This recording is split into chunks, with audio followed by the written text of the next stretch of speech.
Alhamdulillahi ala fadlihi wa ala hidayatihi wa ala ni'amihi allati la tuhsa. Wa asyhadu an la ilaha illallah wahdahu la syarika lah, yastawi 'indahu ma fi sirril 'abdi wa i'lani.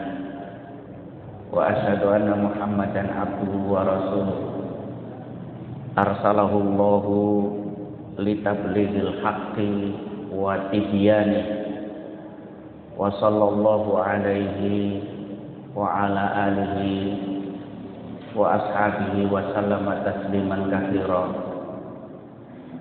Amma ba'du.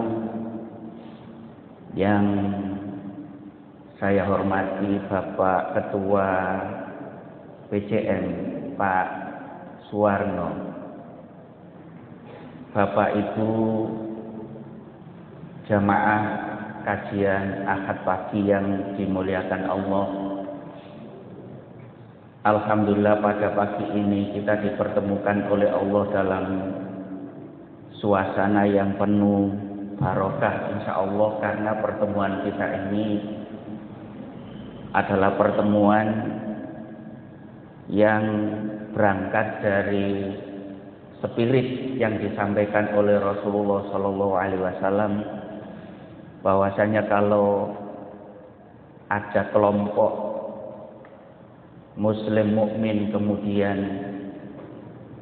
bertemu dalam satu tempat, utamanya adalah fi baitin min buyutillah, dari rumah Allah atau dari salah satu rumah Allah yaitu masjid, lalu kemudian mau mempelajari agama Allah diisi dengan kajian keislaman, itu Allah menurunkan ketenangan jiwa dalam hati kita. Kemudian malaikat juga ikut serta bersama kita, lalu menjaga kita, dan apapun yang kita mohonkan kepada Allah itu disupport oleh malaikat ikut mengamini, sehingga kemudian rasanya pertemuan seperti ini, terlepas nanti siapa yang ngisi, apakah para ustadz yang ada di Morowudi sendiri atau dari luar, itu tetap harus berjalan. Dan ini merupakan instrumen dalam kehidupan beragama. Nggak mungkin kita dalam beragama yang sudah finalkan oleh Rasulullah, ad-dinun nasihah, agama itu adalah berupa nasihat, yang nanti kalau kita baca semua kita sudah tahu itu. Lalu kemudian seseorang yang beragama itu tanpa ada kajian, apakah bentuknya akad pagi atau apa itu terserah, itu tidak mungkin terlepas dari itu. Sejak Rasulullah Shallallahu Alaihi Wasallam diutus, itu cara Rasulullah menyampaikan agama itu juga lewat kajian. Bedanya bukan akad pagi, tapi melalui kelompok para sahabat, kemudian Rasulullah menyampaikan agama sampai akhir hayatnya. Nah, kita sebagai pewaris Nabi, warasatul anbiya, maka kita harus melakukan itu. Sekali lagi, terlepas teknisnya kayak apa, tidak mungkin kemudian kita mengatakan bahwa sudah tidak perlu lagi ada pertemuan untuk melakukan kajian agama.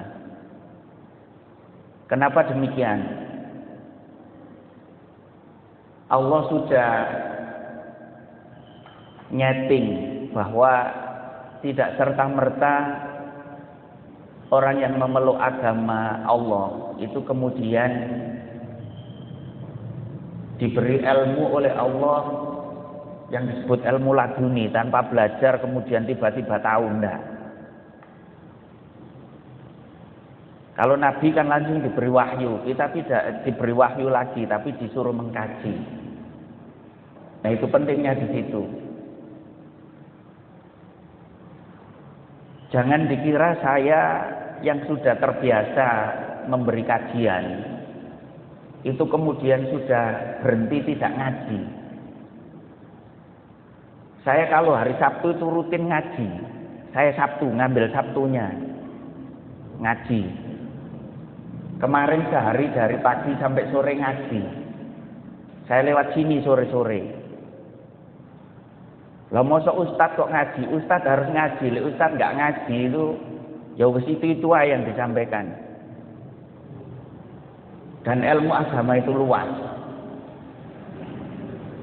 Nah, oleh karena itu dalam awal ceramah saya ini saya sampaikan bahwa jika tidak ada halangan yang begitu mengganggu, Bapak Ibu mohon sempatkanlah ngaji. Kalau tidak ikut kajian bersama ya baca buku, itu penting. Sehingga kita beragama itu bahasanya gak wis pokoke ngono. Wis pokoke ngene iki. Ini dari menganti.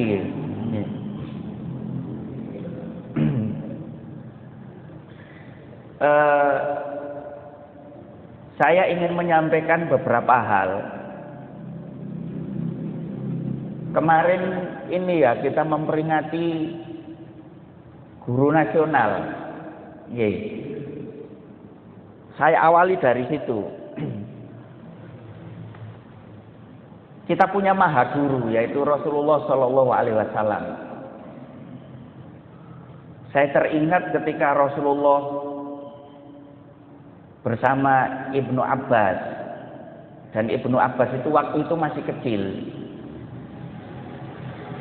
itu diajak naik kendaraan Rasulullah. Tentu kendaraan Rasulullah unta, bukan Scoopy. Nah, itu dibonceng. Lalu Rasulullah menyampaikan beberapa nasihat. Nah, nanti saya ambil yang depannya saja, kemudian nanti saya hubungkan dengan hal lain yang menurut pandangan saya penting untuk kita kembangkan ini. Rasulullah menyampaikan kepada Ibnu Abbas, "Ya gulam, wa'allimuka bikalimatin." Wahai anak kecil, saya akan mengajari kamu tentang beberapa kalimat yang itu merupakan nasihat. Saya ambil yang pertama, ihfazillah yahfazuka. Ihfazillah tajid tijahaka. Kalau kita terjemah, jagalah Allah, maka Allah akan menjagamu. Diulang lagi oleh Rasulullah, jagalah Allah, maka Allah akan kamu jumpai di depanmu, bersamamu. Artinya Allah selalu memperhatikan kamu, dekat kamu, dan selalu menolong kamu.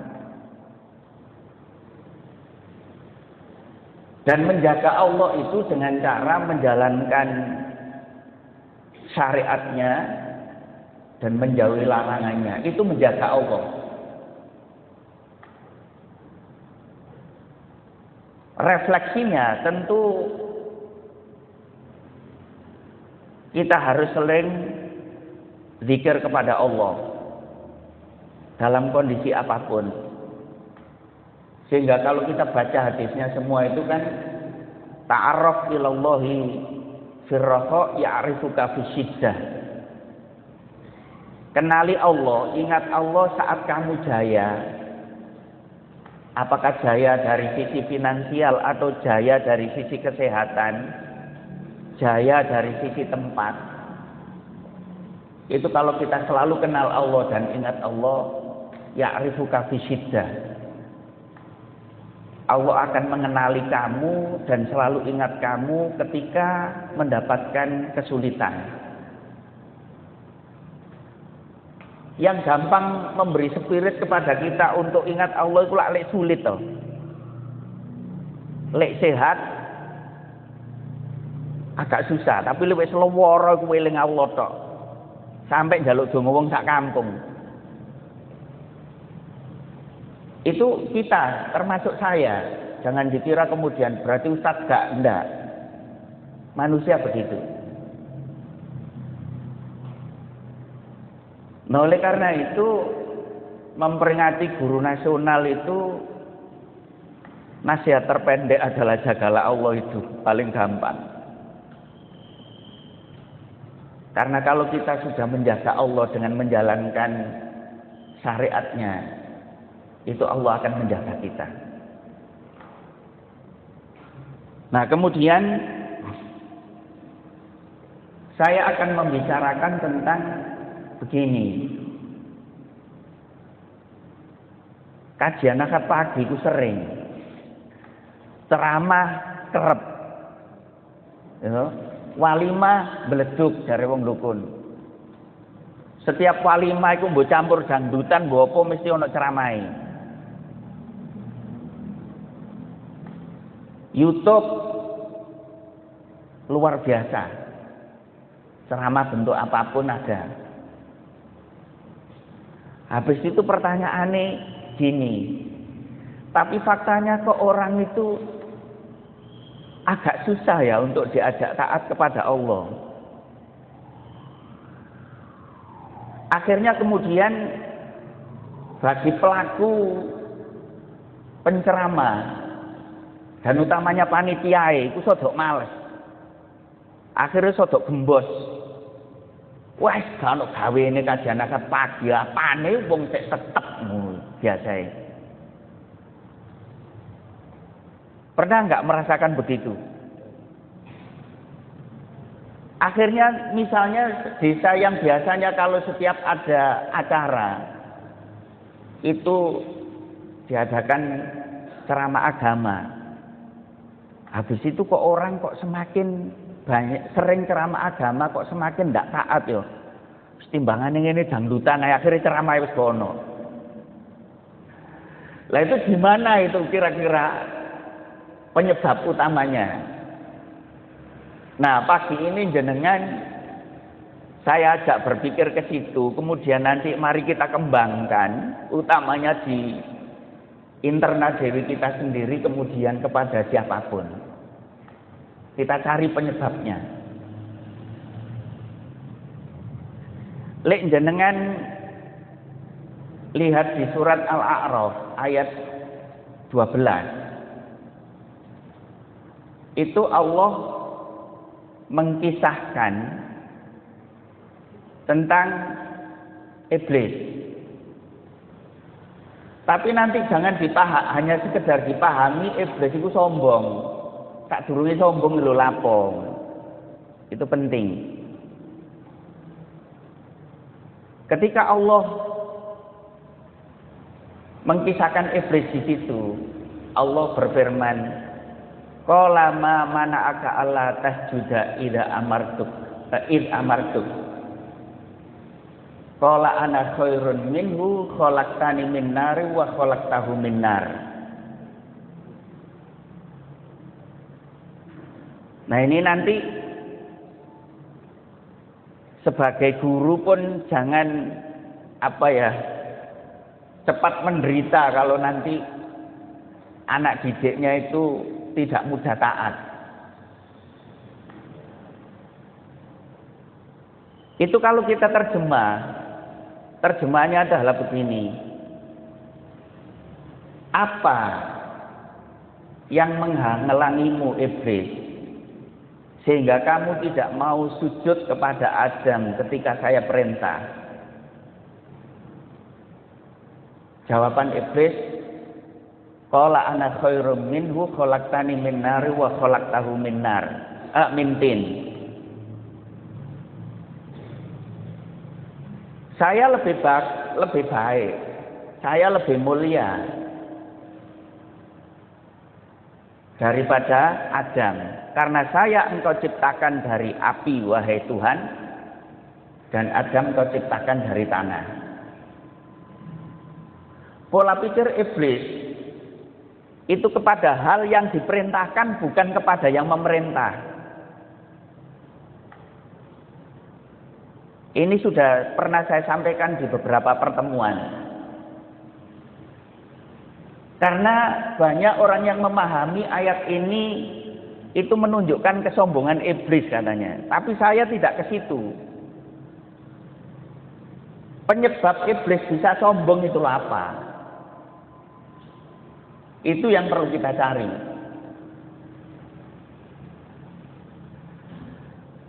Mohon maaf, ketika kita masih muda, masih kuat, kemudian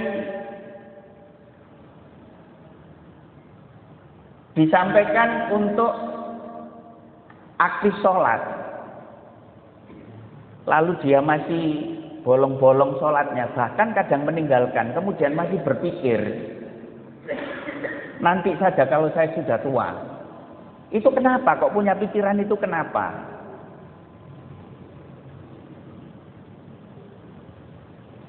Ketika kita diminta untuk sedekah,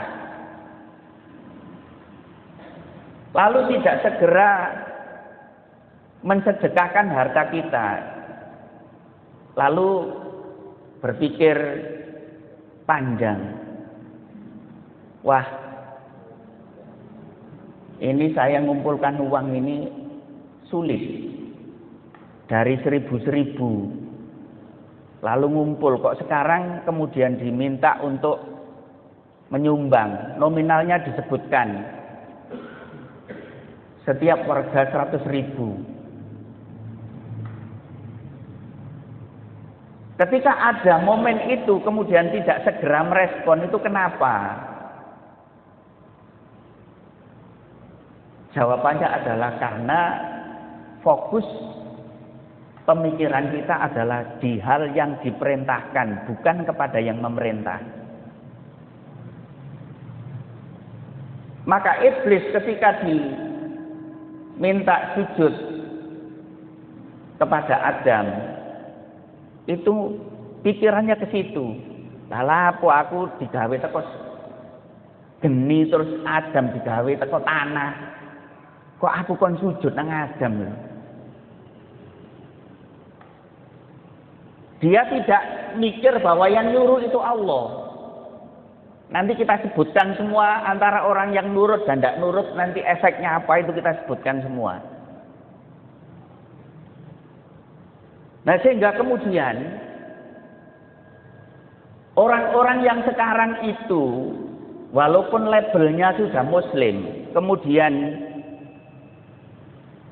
kita ajak untuk menjalankan ajaran Islam itu berat, itu karena dia fokus kepada hal yang diperintahkan lalu menghubungkan dengan kondisi real dia, sehingga dia akal sama dia. Ibaratnya kalau masih muda, bayangannya umurnya masih panjang, lalu punya pengertian seseorang itu nanti dihitung akhir hayatnya.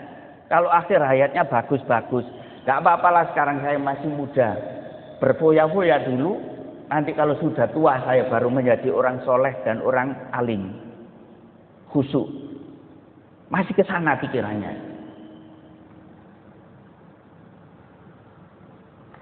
Mohon maaf, saya tanya, apakah kondisi kita tidak sama antara yang muda dengan yang tua kalau subuh? Apa wong nom iku nek subuh sik nyambut gawe kabeh, pertanyaane. Sik sibuk ta. Tapi jenengan lihat sing aktif jamaah subuh nang masjid iku kena diitung sing wong nom. Kabeh sing wis nggawa teken ngono lho. Kenapa bisa begitu?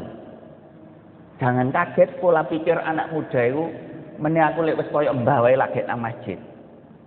Akalnya yang jalan. Tidak ingat kalau itu Allah yang memerintah. Itu masih begitu. Bahkan kita sekali lagi misalnya disuruh sedekah itu kadang masih berpikir nanti kalau saya kaya. Enggak. Perintah sedekah itu tidak menunggu kaya. Tapi kapanpun kita bisa dan berapapun, apakah itu 1.000 harus kita lakukan. 1.000 rupiah. Mohon maaf saya tidak kemudian masuk dalam riya. Naudzubillah min dzalik.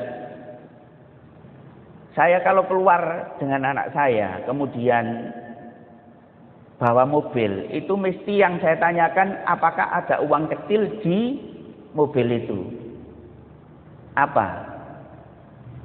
Saya ajari anak saya ketika kamu nanti puter atau apa, terus ada anak itu jangan dilihat apakah dia tatoan atau enggak, jangan ke sana. Dan jangan curiga ini nanti dipakai untuk minum-minuman atau tidak, jangan ke sana. Husnudon saja bahwa dia bekerja itu untuk keluarganya. Kasih dia 1.000 atau 2.000. Balik ngajari lah Pak Ustaz, gak 1.000 entek lah. Gak, maksud saya gini, bisanya kita berapa? Saya ajari begitu. Satu sisi kita juga butuh bantuan orang. Ketika putar balik atau nyebrang apa itu, kan kalau dengan sendirinya kan ketenangan hati juga enggak, kemudian butuh bantuan. Ya sudahlah saling membantu. Sampai segitu saya ajari begitu. Dan tidak perlu suudzon terhadap anak itu. Lalu pernah saya tunjukkan fakta begini, jangan melihat orang itu pada dohirnya. Walaupun misalnya dalam agama itu tidak perlu ada tato-tatoan, tidak perlu sebenarnya. Tapi itu jangan dijadikan patokan bahwa kalau orang modelnya begitu tidak bagus. Saya tunjukkan fakta. Ada tukang tembel ban, itu kalau melihat wajahnya tidak menarik. Tapi anak saya tak bilang, coba kamu nanti cek ban mobil di tempat ini, terus ngomong dengan yang anak itu. Sebelum kamu ngomong lihatin face-nya, kayaknya gimana gitu. Tapi ketika ngomong, pinten mas, niku bahasai 180 derajat dari si casingnya. Jangan lak sangar piye ngono to. Enggak. Sak kersa jenengan maringi pinten. Kaget kula. Bahasane niki jange digawe wong pecian terus sarungan. Ida. Rambutnya koyo gak tahu sampoan. Awake wis gak menarik. Tapi lek dijak ngomong sak kersa jenengan. Lho mboten ngoten pinten. Pun lah sak kersa jenengan. Anak saya ajari, makanya dengan orang jangan melihat casingnya. Muamalahi orang itu dengan baik. Bisa jadi dari muamalah kita itu yang tadinya dia tidak terinspirasi untuk melakukan kebaikan, dia menjadi melakukan kebaikan. Kadang karena muamalah kita tidak bagus, wis wonge wis gak apik, tambah nemen gak apike, mangkel. Nah itu harus kita tanamkan dalam jiwa kita. Nah saya balik kepada masalah tadi. Sehingga kalau kita mendapatkan perintah, itu jangan fokus mikir kepada hal yang diperintahkan. Yakin bahwa Allah itu punya tujuan lain. Dan di balik perintah itu ada hikmah yang besar. Sehingga kita tidak perlu mikir, sing penting tak jalankan. Orang kalau jiwanya itu gampang merespon perintah Allah, itu dimanapun, subhanallah, tidak pernah menyulitkan orang. Sampai ada istilah, wong iku tangane wenteng. Jangan paham tangan enteng. Artinya orang itu suka membantu. Apakah lewat uang atau lewat tenaganya? Aduh, wong iku gak pernah mikir apa, pokoke wis tak sembarang dikekno. Sampai muncul herane, ngono ku lho donyane ya teko terus ngono. Lah itulah Allah. Jadi kadang orang yang merespon perintah Allah itu justru dipermudah oleh Allah. Dan kadang orang mencari ketenangan jiwa itu lewat itu. Jenengan, ya, saya yakin di antara jenengan ada orang yang kenal dengan orang yang orientasi hidupnya itu sedekah. Setiap hari bicaranya itu uang saya kasihkan siapa? Jenengan kenal dengan orang model begitu? Atau gak kenal belas? Saya kenal banyak. Jadi setiap hari keluarga besarnya itu bicaranya, walaupun pengusaha luar biasa, kelas internasional, itu ngomongnya ini uang ini besok saya kasihkan siapa?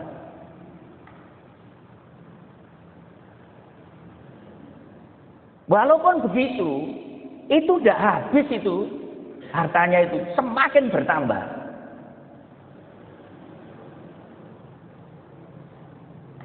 Saya sendiri belum bisa. Kadang saya itu mikir, boleh kita kayak nongku SPP-nya anakku iso bayar apa ndak cek ngono. Jadi kekuatan iman saya masih di situ, Pak. Tak akoni wae. Kadang ngono wong sambat ngono arep tak culno, iki engko anakku iso bayar SPP to enggak? Apa gak oleh ngono, Ustaz? Oleh wong padha wajib bayar SPP wajib. Engko sampean betno sedekah SPP gak sampean bayar ya padha wae. SPP dibayar sik ngono lho maksudku. Jadi semua terurai dengan rapi. Dan ada orang begitu itu ada.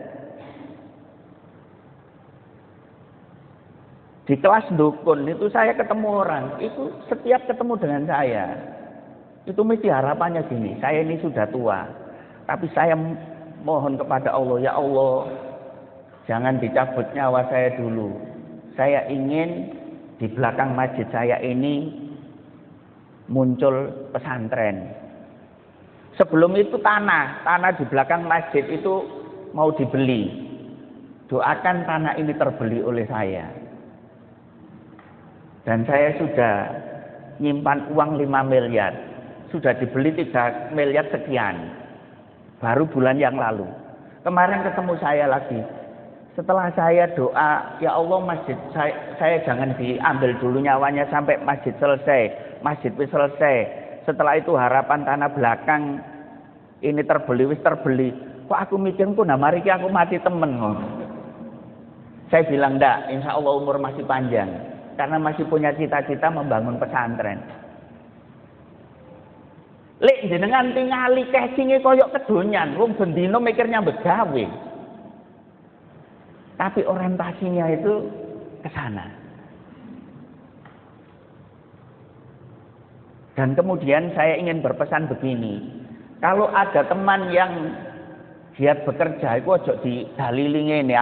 Aku pernah loh negur wong. Ada temannya semangat itu, hubud dunya wa karayatul maut dari ngono. Oh sampean iki mentingnya donya iki, gak mikir mati, apa gak ndaluk disawet sepatu wong ngene kuwi. Wong dhek iki giat nyambut gawe iki mikir jamaahku engko piye, masjidku piye, dak dilokno ngono.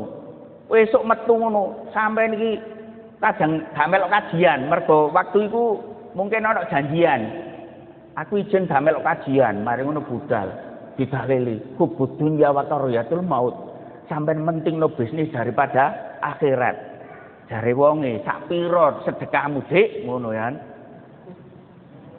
Jangan cepat begitu, support dia. Doakan mudah-mudahan usahanya lancar dan doakan bahwa semuanya itu nanti adalah demi keumatan. Ya termasuk di ngremet keluargae. Itu loh. Nah begitu cara pandang kita. Sehingga dari cara pandang kita itu bisa memberi spirit terhadap orang itu ketika ada perintah dari Allah, itu segera direspon dan mendahulukan merespon perintah Allah itu. Tidak seperti iblis tadi.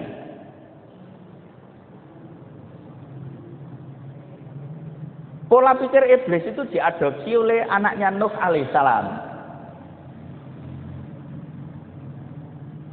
Ini kajian ini pernah saya sampaikan di mana ya? Saya ingat. Kalau di Beringin Anom kemarin apa? Saya lupa. Kalau sudah pernah, kalau di jenengan bukan ini ya temanya ya. Ini bukan. Oh yang di ini itu perserikatan iso eksis wopo lah yang ngono. Ini diadopsi oleh anaknya Nuh. Anaknya Nabi lho, pola pikirnya gak kena ya iso. Dadi sampean lek ana anake ustaz sodok nyelne ya aja kaget. Nah, anaknya Nuh itu ada yang namanya Yam. Yam itu sing terkenal dengan panggilan Kan'an ku asline Yam. Itu dan ini nanti sudah menyentuh peran guru ya Bu. Anaknya Nabi kok iso aneh, itu perlu digeleki. Sing jadi Nabi kan Nuh alaihissalam. Bojone Nabi gak Nabi. Lah, Yam kan aniki lebih dekat kepada ibunya. Bukan kepada Nuh. Karakter ibuke itu gak sinkron barek Nuh. Jadi walaupun Nuh Nabi, ibuke gak sinkron. Jadi bendino ngerasani bojone tok wae. Gak tahu taat nang gone sing lanang. Ngono mesti sampean takon, lah iya, Nuh iki cek nemene wong bojone gak taat kok gak dipegat. Lah iku dalak ngono sampean jawabane. Iku ono hikmah lha apa? Nuh itu kan hidupnya 950 tahun. Umurnya Nuh itu 950 tahun. Di Quran kan disebutkan 1000 kurang 50. Berarti 950 tahun Nuh itu. Bis waktu Joko pirang tahun sampe ngitung dhewe, lapung ngitung kok kene. Dan istrinya itu ndak taat yo gak dipegat. Iku ono hikmahe. Gak usah ngaji iku kedawan kok. Tapi saya ambil anaknya Nuh itu lebih dekat kepada ibunya. Maka kemudian dia ikut karakter ibunya. Pola pikirnya ngadopsi iblis. Ketika diperintah itu enggak segera, oh ini perintah Allah. Tapi fokusnya lapo kok dikongkon ngene aku ngono, jek mikir ngono. Jenengan lihat di surat Hud ayat 42 43. Di 42 saya ambil ujung akhir. Nuh berkata, bagaimana yang dikisahkan Allah di Quran itu. Qala ya bunayyar kam ma'ana falatakum ma'al kafirin. Wahai putraku, ikutlah naik kapal kami. Nak berarti diajak masuk golongan orang mukmin. Walatakum ma'al kafirin, dan kamu jangan bersama golongan orang kafir. Nah itu tadi ifadillah yahfaduka itu loh. Jagalah Allah, Allah menjagamu. Nah, Nuh ini ayo ikut kami nak. Ini dalam rangka menjaga Allah, Allah akan menjaga kita. Padahal banjir wis mulai. Tapi gak koyo banjir sing saiki gak, kurang nemen. Itu kan kasus banjir. Jadi begini, kadang Allah menyuruh itu masih memberi peluang orang untuk berpikir lewat akalnya. Nah, Nuh itu sebelum datang banjir bandang itu Allah mewakilkan agar Nuh membuat perahu. Menurut akal tidak masuk akal. Wong hidup di gurun pasir, pegunungan, hujan tidak ada kok disuruh bikin perahu. Ya dibuat karena perintah Allah. Jadi nggak ada Nuh itu, cah cek nemene Allah itu lho. Kapan banjir wong grimes aja kok dikon gawe perahu? Dibuat. Dan Nuh tidak banyak pikir. Yakin bahwa di balik perintah ini ada masalah. Dan mesti ada hikmah. Walaupun saat membuat perahu itu dicemooh kaumnya. Nuh iki cek gawe-gawe ini lah dia apa perahu. Misalnya digawe nelayan nyurunge nang laut iki lho mbek apa ngono. Gak masuk akal. Tapi dibuatlah oleh Nuh. Dan ternyata Allah mengirim banjir bandang setelah itu. Nggak terbayang oleh manusia. Nah, ketika Nuh nyuruh anaknya untuk bergabung bersama orang mukmin, itu masih berpikir kepada ibunya. Dan dia ikut pola pikir ibunya, nggak taat kepada Nuh alaihissalam. Maka ketika diperintah oleh Nuh, ikut bersama kami. Nah, apa jawabannya? Itu di ayat yang 43. Qala sa'awi ilal jabali ya'simuni minal ma'. Kan'an bilang begitu. Wis nggak ada bilang bapak atau enggak, wis. Kalau Nuh kan masih ya bunayar kam ma'ana. Ije ono kata bunaya, wahai putraku. Lek Nuh Kan'an wis ate. Sa'awi ilal jabali ya'simuni minal ma'. Wes aku tak munggah gunung. Saya akan naik gunung untuk menyelamatkan dari banjir bandang ini. Jadi menyelamatkan diri saya dari banjir bandang ini. Pola pikirin Kan'an dangkal. Dikira banjir itu mek sekedar cuaca buruk. Padahal itu Allah. Maka apa jawaban Nuh? Qala la asimal yaum min amrillah illa man rahim. Wahai anakku, tidak ada yang mampu menyelamatkan azab Allah hari ini. Illa man rahim, kecuali yang maha pengasih, maha penyayang, yaitu Allah. Tidak ada nak. Jangan banyak omong, kamu ikut bapak. Dialog itu belum selesai. Dan Nuh belum berhasil memahamkan anaknya apa? Wa hala bainahumal mauju wa kana minal mughraqin. Antara Nuh dan putranya dipisah dengan gelombang banjir bandang itu, dan anak Nuh termasuk orang yang tidak selamat, tenggelam bersama orang-orang kafir. Gimana pola pikir anak Nuh? Pola pikirnya adalah terjadinya banjir karena cuaca buruk. Padahal Nuh sudah bilang, ini perintah Allah nak. Ikut. Nggak langsung, iya perintah Allah. Allah mesti punya tujuan lain, walaupun kelihatannya masih bisa diakal-akal. Nggak mau langsung begitu. Pada akhirnya hancurlah dia. Maka kalau menyikapi perintah Allah, nggak usah lewat akal. Bisa laksanakan. Dan bisanya kayak apa? Harus begitu. Nah, coba jenengan lihat keluarganya Ibrahim alaihissalam. Beda lagi pola pikirnya. Dan ini yang harus kita tiru. Oleh karena itu, ketika mendidik itu harus lewat hati. Dan pahamkan masalah perintah Allah itu nggak usah diakal-akal. Bisa laksanakan. Apa yang terjadi pada keluarga Ibrahim alaihissalam? Coba jenengan lihat di surat As-Saffat ayat 101 itu dan seterusnya. Ketika Ibrahim alaihissalam mengatakan, ya bunayya inni arafil manami anni azbahuka fanzur madza tara. Perintah itu lebih dahsyat yang dialami Ibrahim ini daripada Nuh dan iblis tadi. Ibrahim bilang kepada putranya, wahai anakku, saya mendapatkan wahyu lewat mimpi untuk menyembelih kamu. Fanzur madza tara, gimana pendapatmu nak? Kalau kita lihat kronologi Ibrahim mendapatkan anak itu kan luar biasa. Sampai nikah lagi.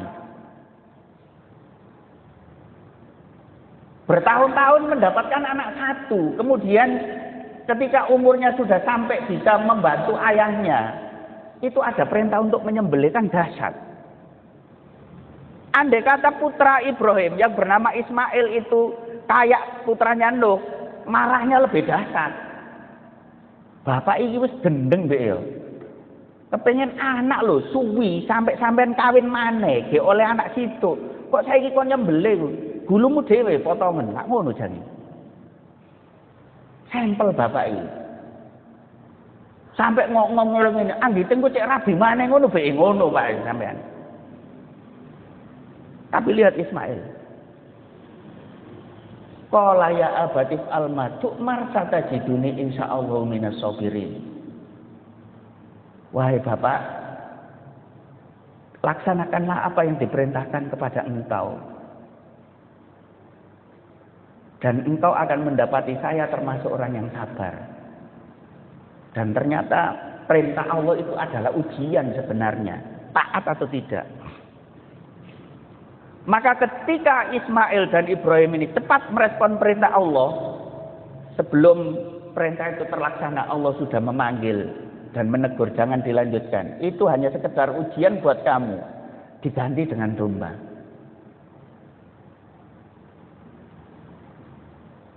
Dan tentu dahsyat ini. Kenapa kita tidak berpikir begitu? Mungkin dalam kesulitan lalu kita menjalankan perintah Allah, di balik itu Allah akan mengganti lebih besar. Tapi kadang nyali kita yang ciut, terus perasaan kita golek aku ngene piye, nggone aku ngene engko mangan apa? Lho sing ngekeki mangan lho sapa? Sing ngekeki mangan sapa? Allah semua itu. Coba kalau pikir orang itu begitu, wis ta masjid iki gak kamot-kamot sampean. Tapi orang kan tidak semudah itu. Tidak semudah itu. Jadi pola pikir itu penting. Dihubungkan dengan guru. Sampir olerane yo. Sampai kalau ada yang setelah ini punya acara penting, jenengan tinggalkan tempat tidak masalah. Saya tidak pernah merasa ceramahku gak enak be kok ditinggal ndak. Saya khusnudon mesti ini punya hal penting. Itu ae wis gampang. Pertanyaane, lapo padha-padha nabine? Nuh ya nabi, Ibrahim ya nabi, kok beda anake? Nah, iki peran guru. Dan termasuk kita ada orang tua adalah guru. Secara psikologi Ismail ini kan bersama ibunya juga, Nuh juga bersama ibunya, tapi kok hasilnya beda. Jenengan lihat, bojone Nuh itu dalam kondisi apapun tidak pernah menghormati kepada suaminya dan selalu mengeluh, bahkan sering merendahkan suaminya. Sehingga karakter itu, walaupun suaminya ini adalah seorang nabi, itu diadopsi oleh anaknya. Maka ketika bapaknya merintah, dan itu wahyu dari Allah, ditolak. Gak nurut. Beda dengan Ibrahim. Ketika Hajar ditinggal di lembah yang gersang, tidak ada apa-apa, itu sebenarnya nggak tega juga. Dan Hajar sebenarnya pun berat hati, sehingga ketika mau ditinggal Ibrahim itu langsung gundeli kelambine ya, di dalam sejarah itu. Dan punya hati begini, lo masa saya ditinggal tidak ada siapa-siapa? Jangan lihat, jangan baca di sejarahnya, jangan di ayatnya. Itu Hajar pun begitu pikirnya. Iki apa sih bojo kira? Mosok aku harus ditinggal nggon sing gak ono apa ta apa, terus hanya dibekali sedikit makanan iku gandoli klambi. Ibrahim sendiri sebenarnya nggak tega, sehingga Ibrahim tidak banyak omong, dan Ibrahim saat itu jarang menoleh kepada istri dan anaknya. Kenapa? Nggak tega. Tapi ini perintah Allah, harus tega. Maka apa yang terakhir? Hajar tanya kepada Ibrahim, ya Ibrahim, Allahu amaraka bihadza? Ibrahim, apakah Allah yang menyuruh kamu begini ini sehingga meninggalkan saya begini? Dijawab oleh Ibrahim singkat, "Na'am." Iya. Apa jawaban Hajar? "Idan Allahu la yudayyi'ana." Kalau begitu insya Allah Allah tidak akan menyia-nyiakan kita, tidak akan mengabaikan kita. Itu secara psikologi nurun nang anak. Sehingga karakter anak itu nanti menjadi baik, nggak gampang maido. Coba jenengan. Coba kita lah wis kita, aku masuk pisan. Bojo dhewek ditinggal saulan. Gak ditinggali duit blas. Apa ngene? Allah ta sing nyuruh sampean ngono. Mlak mesti ngomel. Wong lanang gak gablek. Iki kok mangan apa dhewek lak ngono mesti. Mari ngono saulan gak dikirimi. Nek bapakmu nduk kono iso barek koncoe, dhewek ya apa? Itu akan diadopsi oleh anak. Senajan bapakne guru kaya aku teko, terus nek bojoku ngono, aku teko anakku, "Pak, sampean ngono." Jadi anak elok ngelokno bapakne. Mari ngono aku ngongkon nak enak masjid. Nang masjid dhewe. Wingi ditinggal saulan ngono isoan. Tapi coba lek bojoku ngomong, "Gak apa-apa nak. Bapakmu iki golek nafkah ngene. Engko teko iku sik sopan. Isek kadang dipijeti, sampean pegel to, Pak." Tapi lek gak ngono, sampean teko njaluk pijet anake. Golek pijet dhewe kono, aku dhewe katok ngono. Hati-hati jenengan. Membaca Quran itu jangan hanya diterjemah. Tari itu, kenapa kok anak itu bisa gitu? Wes, gak usah dawa-dawa pikiran, Ustaz, iku pancen wis digawe mbek Allah ngono. Iya, tapi itu pelajaran buat kita. Memang Allah membuat begitu. Jenengan cari. Ayo, ibu-ibu jujur aja. Kalau dalam keluarga, seorang ibu sering merendahkan suaminya di hadapan anaknya. Aku kepengen meruh anaknya. Aku pengen meruh. Gak tas anakku saya sopan. Aku pengen meruh. Golek anaknya saya sopan, aku tak belajar nang wong iku. Mesti berantakan. Wis sampean gak usah nyudukno iku pengalamanku tak. Iya enggak kira-kira gitu tuh. Sampeyan jawab jujur. Lek duwe tetangga ngono, sing wedok sering gegeran mbek bojone, mbek sing lanang misale. Mbok gak ngerti salah sing ndi. Aku pengen meruh anake. Itu penting. Sehingga pola pikir Ismail ketika menerima perintah semudah itu diawali dari kondisi psikologi keluarga begitu. Beda dengan Kan'an tadi. Nah itu penting. Nah makanya kenapa sih sekarang di lembaga-lembaga itu apa cek ngoyo-ngoyo guru ya, kon teko dhisik, kepala sekolah teko dhisik, arek teko dikongkon salaman siji-siji nek gerbang itu lha apa? Terus nek kon mlebu kelas saya lah wis. Husnudon kita bahwa itu adalah mendidik karakter anak itu.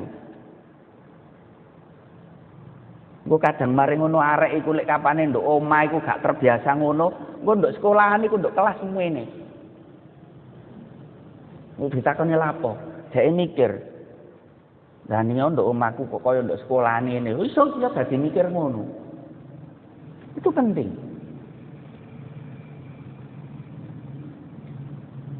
Nah oleh karena itu ketaatan seseorang itu dipengaruhi oleh pola pikir itu tadi.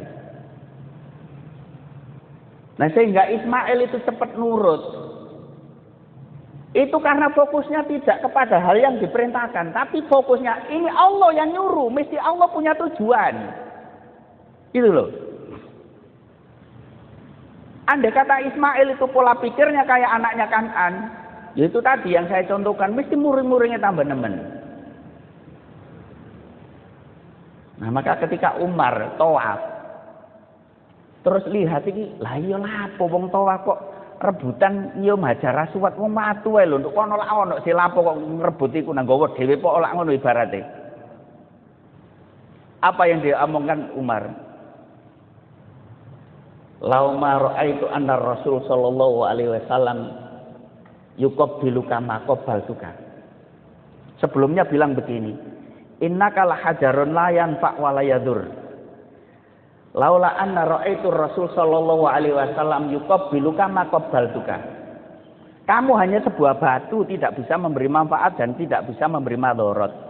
Andai kata saya tidak melihat Rasulullah menciummu, saya tidak akan menciummu. Kenapa? Itu menggambarkan kalau menjalankan perintah nggak usah diakal-akal. Terus nggak usah diakal-akal.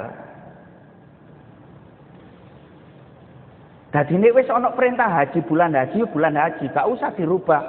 Cah bulan haji ruwet, gak iso dilaksanakno untuk bulan liya ngono. Jumatan wayahe Jumatan gak prei, ono sing gawe ide. Gak iso Jumatan dirubah nang nggone dina Ahad ngono. Lah apa kok mikir dok ruwet-ruwet wis jalanno sak iso-isoe. Lah ono duwe ide ngono.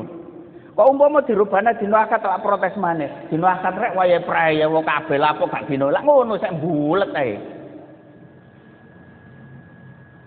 Dan itulah fungsinya kita mengkaji agama itu begitu untuk mendidik jiwa.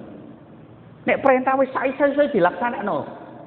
Gak iso yo piye maneh wong Allah enggak memberikan kemampuan. Begitu loh. Enggak usah diakal-akal. Disitulah.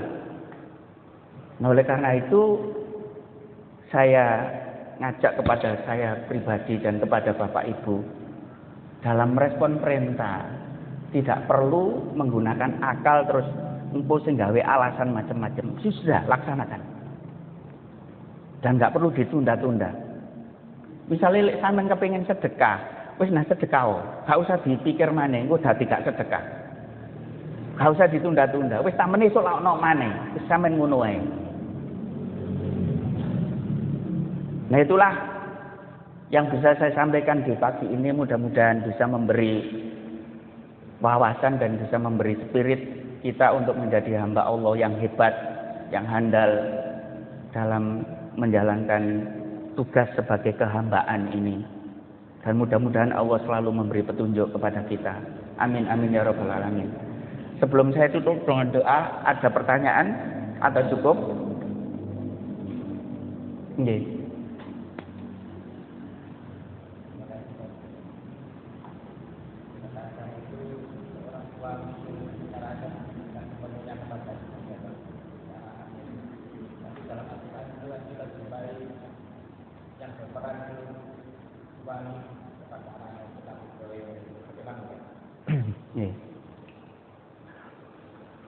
Pertanyaannya begini Bu, kadang pendidikan itu diserahkan kepada istri, sementara sebenarnya yang berperan itu adalah bapaknya. Jadi begini, saya akan menyampaikan, bapak itu menjadi tulang punggung segala-galanya. Tapi nanti teknisnya, jika seorang bapak itu mampu mendidik sendirinya dididik. Tapi masalah pendidikan anak, itu saya lebih cenderung yang pas itu adalah ibunya. Karena ibu itu yang paling dekat dengan anak itu sejak dia umur 0 sampai sekian tahun. Oleh karena itu, utamanya adalah jika si suami itu adalah orang yang sibuk, maka menjadi seorang ibu harus mengganti peran bapak sebagai pendidik. Dan ibu itu menjadi tumpuan pembentukan karakter anak itu. Nanti ada suasana di balik. Di kita itu. Yang aktif itu adalah istrinya. Apakah aktif dalam mencari nafkah dan seterusnya? Maka bagaimana? Maka di situ lagi harus disikapi. Yang terpenting fokusnya adalah bagaimana mendidik anak itu bisa mempunyai karakter yang bagus. Maka si bapak harus ngerti. Jika kedua-duanya sibuk, kedua-duanya harus mencarikan siapa yang mendidik anak saya. Kemudian banyak lembaga-lembaga yang berdiri, ada pesantren, ada macam-macam. Itu semuanya berorientasi kepada bagaimana anak itu bisa terdidik dengan baik. Ringkasnya, siapa yang paling berperan disitulah harus memposisikan diri menjadi pendidik yang baik di situ. Nah, si Ibrahim itu masalah pembentukan karakter itu adalah ibunya, yaitu Hajar itu. Jadi diserahkan kepada istrinya Hajar, sehingga Ismail itu pembentukan karakter dengan Hajar itu. Dan Hajar tidak pernah mengeluh. Si Kan'an itu tidak dengan Nuh, walaupun Nuh Nabi, tapi dengan ibunya. Ibunya yang nggak benar, sehingga nurun ke anaknya. Nah, itu bisa ditimbang-timbang. Yang terpenting, kata kuncinya adalah siapa yang terdekat dengan anak itu, maka harus berposisi menjadi pembentuk karakter anak itu. Itu di situ. Saya nyaris tidak pernah mendidik anak saya, tak tinggal terus. Tapi tak titipkan di pondok apa gitu. Dan saya langsung kalau nitipkan, saya sampaikan kepada gurunya. Saya sampaikan kepada gurunya, posisi saya begini-begini, mohon saya titip anak saya begitu. Iya. Ada pertanyaan lain? Sudah? Kita tutup dengan doa. Allahumma sholli ala Muhammad wa barik alaihi. Allahumma aslih lana dinana alladhi wa ismatu amrina wa aslih lana dunyana allati fiha ma'ashuna wa aslih lana akhiratana allati ilaiha ma'aduna waj'alil hayata ziyadatan lana fi kulli khairin waj'alil mauta rahatan lana min kulli syarr. Rabbana hab lana min azwajina wa dhurriyyatina qurrata a'yun waj'alna lil muttaqina imama. Rabbana atina fid dunya hasanah wa fil akhirati hasanah wa qina adzabannar. Subhana rabbika rabbil izzati amma yasifun wa salamun alal mursalin walhamdulillahi rabbil alamin. Kurang lebihnya mohon dimaafkan. Billahi taufiq wal hidayah. Wassalamualaikum warahmatullahi wabarakatuh.